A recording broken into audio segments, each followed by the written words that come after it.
အဲ့တော့ကျွန်တော်အခုဒီဗီဒီယိုမှာကျွန်တော်3ထားရှိတဲ့ဒီ layer lock နဲ့ပတ်သက်တဲ့ဟာလေးတွေကိုတစ်ချက်ပြောပြပါမယ်အသုံးလေးတဲ့တယ်ပေါ့နော်တော်တော်များများလေး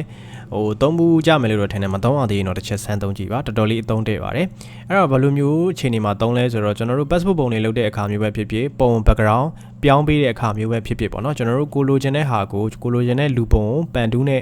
ထွင်းတဲ့အခါမှာပေါ့နော်တခါလေးသပင်သားတွေပဲဖြစ်ဖြစ်ဒီခန္ဓာကိုယ်လေးတွေမှာပဲဖြစ်ဖြစ်ပေါ့နော်နောက်ခံ background သားလေးတွေပါသွားတာပါညာဆိုတော့ညှိနေတာမျိုးလေးတွေရှိတတ်တယ်ကြံခဲ့တာမျိုးလေးတွေရှိတတ်တယ်အစားနာလေးတွေရှိတတ်တယ်ပေါ့နော်အဲ့ဒီစားနာလေးတွေဖြည့်တာတော့ကျွန်တော်သိပါတယ် clone stamp 2တို့ဘာလို့ ਨੇ ဖြည့်လိုက်ရင်တော့ရတယ်ဒါပေမဲ့ကျွန်တော်တို့အဲ့ lock တဲကဒီ lock transparent pixel ဆိုတဲ့ဟာလေးကိုတွင်တော်တော်လေးအကျိုးရှိတာကိုတွေ့ရလိမ့်မယ်ဆိုတော့အဲ့လေးကျွန်တော်တစ်ချက် try ပြပေးပါမယ် okay အဲ့တော့ကျွန်တော်ဒီကောင်ကို control J နဲ့နော် control J နဲ့ပုံအရင်ဆုံးပွားလိုက်ပါမယ်ပြီးတော့ရင် keyboard ကနေ P ကိုနှိပ်ပြီးတော့ပန်တူးယူမယ်ပုံအရင်ဆုံးတော့ထွင်းလိုက်ပါနော်ဒါကြောင့်ဒီမှာအကျမ်းပဲလောလောဆယ်ထွင်းလိုက်ပါမယ်မသက်ရရင်တော့ဒီခံပေးပါဒီကတော့အဲ lock နဲ့ပတ်သက်တာလေးကိုတစ်ချက်ပြောပေးခြင်းလို့ပါကဲထားပါတော့နော်တခါလေကိုကလည်းမျိုးလွန်သွားတာပါညာရှိတယ်ကိုကလည်းမေ့ပြီးတော့အဲ့နေရာတွေကိုပြန်ပြီးတော့ edit မလုပ်မိဘူးဆိုပါစို့โอเคကျွန်တော်အဆင်ပြေသလိုပဲ selection ပေးလိုက်တော့မှာနော်အဲ့တော့ okay ပတ်လန်းချောင်းပေးပြီးသွားရင် control enter ခောက်တယ် control enter ခောက်ပြီးတော့ fader ပေးမယ်ပေါ့နော် shift F6 အတိုင်းလည်းမပေးပါနဲ့ကျွန်တော်တို့ 0.345 စသဖြင့်ပေါ့နော်ဒါပုံရဲ့ pixel ပေါ်လည်းမူတည်ပါတယ် quality ပေါ်လည်းမူတည်ပါတယ်ကျွန်တော် pixel ဟိုပါပေါ့ 0.3 pixel လောက်ပဲကျွန်တော်ထားလိုက်မယ်နော် okay နှိပ်မယ်ဒီဟာကိုဒီ selection ပွားထုတ်လဲရတယ်ဒါမှမဟုတ် background ကိုဖြတ်ထုတ်မယ်ဆိုလဲရပါတယ်ကြိုက်သလိုလုပ်ပါအဲ့တော့ကျွန်တော်ဒီမှာတော့ control J နဲ့ပဲပွားထုတ်လိုက်ပါမယ်နော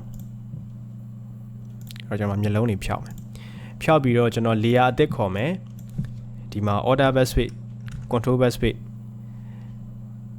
အရာအောက်ကိုတစ်ခုဖြည့်လိုက်မယ်တော့ပို့ပြီးတော့မြင်သာတော့ကျွန်တော်ဒီမှာအောက်ကိုအနက်ဖြည့်ပြလိုက်မယ်ဘေးမှာကျွန်တော်တို့အဲ့လိုမျိုးလေးတွေပေါ်သွားတယ်အဲ့တော့ပန်တူးနဲ့ပြန်လှီးမယ်ဆိုလဲရတယ်မလှီးဘဲနဲ့ကိုက clone stamp 2နဲ့ဖြည့်ပေးမယ်ဆိုလဲရပါတယ်အဲ့တော့အခုထားပါတော့ကျွန်တော် clone stamp 2ယူလိုက်ပြီး keyboard ကနေ S နှိပ်ပြီးတော့ clone stamp 2ယူတယ်ပြီးတော့ဒီနေရာ color ကို order ဖိပြီးတော့ယူတယ်ပြီးတော့ဒီမှာသွားဖြည့်တယ်ဘာဖြစ်လဲဆိုတော့ဘေးကိုကြော်ထွက်သွားပါတယ်ကျွန်တော်ဒီမှာတစ်ချက်ပြန်ပြမယ်ဘေးကိုအဲ့လိုမျိုးတွေကြော်ထွက်သွားရင်ကျွန်တော်တို့ကနောက်တစ်ခေါက်ပြန်ပြီးတော့လှီးတာတွေဖြတ်ထုတ်ရတာတွေလုပ်ရလိမ့်မယ်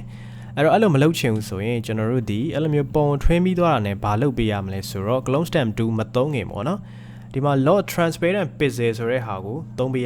းပေးထားရမယ်ပေါ့နော်ဆိုတော့အဲ့ဒါဒီပုံ shape ကြီးရဲ့ဘေးဘောင်ကြော်ထွက်မသွားတော့ပါဘူးအဲ့တော့ဒီပုံထဲမှာကြိုက်တာကျဲအဲ့ပုံထဲမှာပဲဖြစ်နေမယ်အဲကျွန်တော်လုံးသမျှဟာပေါ့နော်အဲ့တော့အခုကျွန်တော်ဒီမှာစမ်းပြပါမယ်အဲ့တော့ clone stamp 2ယူပြီးတော့ကျွန်တော်တရားကိုဖြည့်တယ်ဘေးကိုလက်ဘလောက်ပဲကြော်ထွက်သွားပေါ့နော်သူဒီပုံရဲ့ဘေး shape ဘောင်လုံးဝကြော်ထွက်မသွားပါဘူးကျွန်တော်ဒီမှာဒီလောက်ထိဆွဲလဲဘာမှမဖြစ်ဘူးဘာကြောင့်လဲဆိုတော့ဒီမှာ lock transparent pixel ကိုသုံးထားလို့ဖြစ်ပါတယ်အဲ့တော့ဒီမှာ clone stamp 2နဲ့တောက်လျှောက်ကိုအနေနဲ့ဆွဲသွားရုံပဲဘေးကိုလုံးဝကြော်ထွက်သွားတဲ့ကိစ္စမရှိပါဘူးအဲ့တော့အဲ့ lock ဒီအဲ့လိုမျိုးသုံးပေးရပါတယ်ပုံထွင်းတဲ့အခါတွေမှာသုံးတယ်အဓိကတော့ဘေးကိုကြော်ထွက်မသွားအောင်ကျွန်တော်တို့သုံးပေးရတာပေါ့နော် okay ဒါဆိုကြည့်တက်ရဲလည်းဖြစ်တယ်နော်ဘေးကိုလည်းလုံးဝကြော်ထွက်သွားတာမျိုးတွေမရှိပါဘူးဒါတော့ဆောင်းလာကျွန်တော်လောက်ထားတဲ့ဟာကိုနောက်ကျောင်းပြန်မခောက်လိုက်လို့ဖြစ်သွားတာပေါ့နော်โอเคအဲ့တော့ဒီဘေးနာဟာလေးတွေလည်းလည်းမျိုးသွားပြီးလို့ရတယ်အဲ့တော့ဒီကောင် lock ခတ်ထားတာဖြစ်တဲ့အတွက် order ဖိပြီးတော့ဘေးနေရ lock color ယူပြီးတော့ဒီမှာအလွယ်တကူပဲဖြည့်လို့ရပါတယ်ပြီးရင်ဂုံပြလွာတွေဘာတွေဖန်တီးတဲ့အခါမှာကိုကဒီဇိုင်းတွေဘာတွေဆွဲပြီးသွားပြီးစာတွေလည်းအထိုင်ချပြီးသွားပြီးဆိုရင်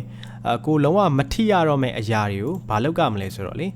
ေဒီမှာ lock all ဆိုတဲ့ဟာကိုနှိပ်လိုက်ပါအဲ့ဒါနှိပ်လိုက်လို့ရှိရင်ဒီ layer ထဲမှာရှိတဲ့ဟာတွေအကုန်လုံးကျွန်တော်တို့ဘာမှသွားထိလို့မရတော့ရွှေ့လို့လည်းမရတော့ဘူးအဲ့တော့ကိုကအဲ့လိုမျိုးဒီ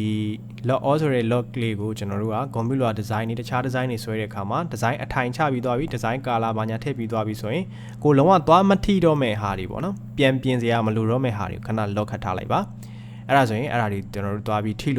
းထိစရာအကြောင်းမရှိတော့ဘူးပေါ့နော်တခါလေကျွန်တော်တို့ computer တွေလုပ်လို့ရှိရင်သိတဲ့အတိုင်းကျွန်တော် layer တွေတအားများတယ်လေများတဲ့အခါမှာ lock မခတ်ထားဘူးဆိုလို့ရှိရင်အဲ့မှာကာစာချလိုက်လို့ရှိရင်ကိုမလိုအပ်တဲ့အပိုင်းနေတဲ့ကာစာကျသွားတာတွေနောက်ပြီးတော့ရင်ကိုက